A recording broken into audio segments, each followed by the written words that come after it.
guys are never going to believe where I've just been. So, you know how we've been reading about how God is a promise maker and a promise keeper. And last week we talked about Moses and the 10 Commandments.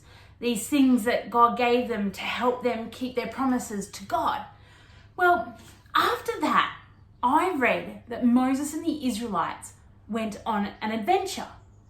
Like an adventure through the desert. This huge, long, winding journey. Not just for a few hours or a few days, but for years on end.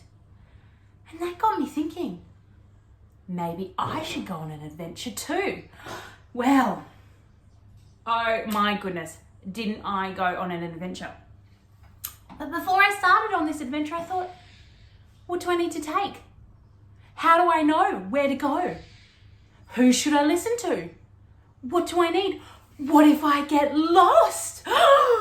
What if I do the wrong thing?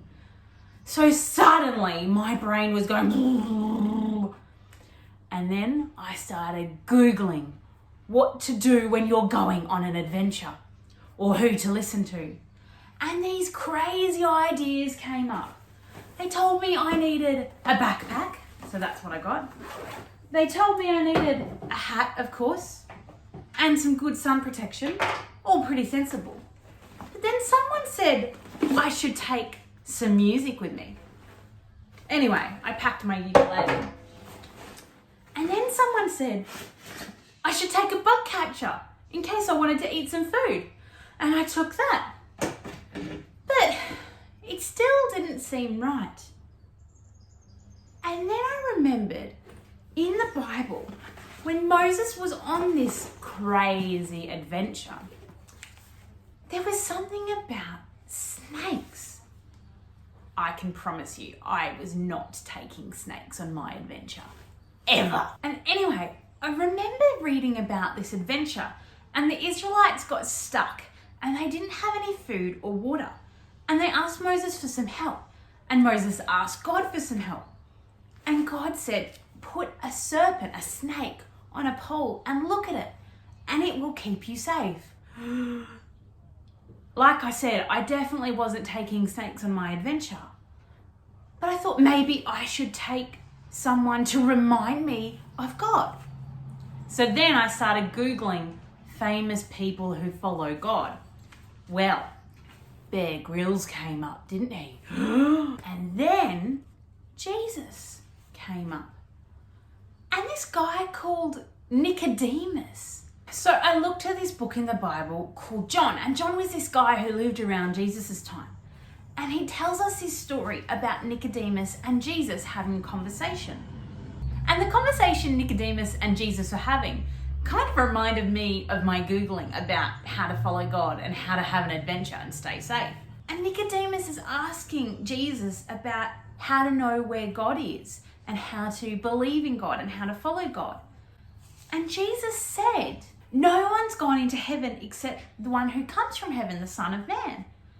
And just as Moses lifted up the serpent in the wilderness, so the Son of Man must be lifted up, that whoever believes in him may have eternal life. Wow.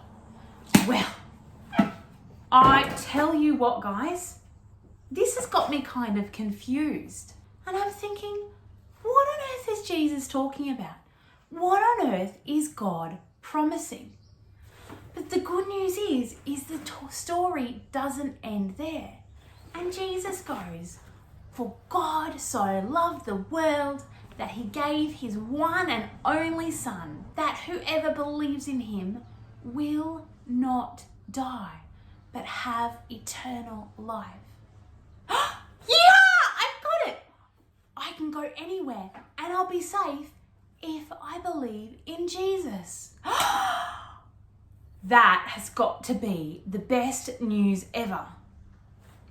So I got back to thinking about my adventure and all the crazy things these people on the internet had told me to pack in my bag.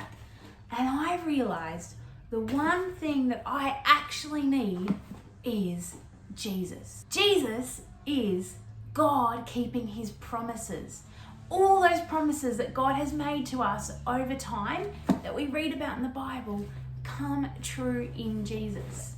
And the great news is if we have Jesus in our backpack, our adventures are always going to be amazing. They're not going to be easy, but they're definitely going to be amazing because God is with us. And that is a promise that you can hang your hat on. Well, kids, it's been great to see you again this week, and I can't wait to teach you more about God's promises next week. Until then, I'll see you next time. Bye!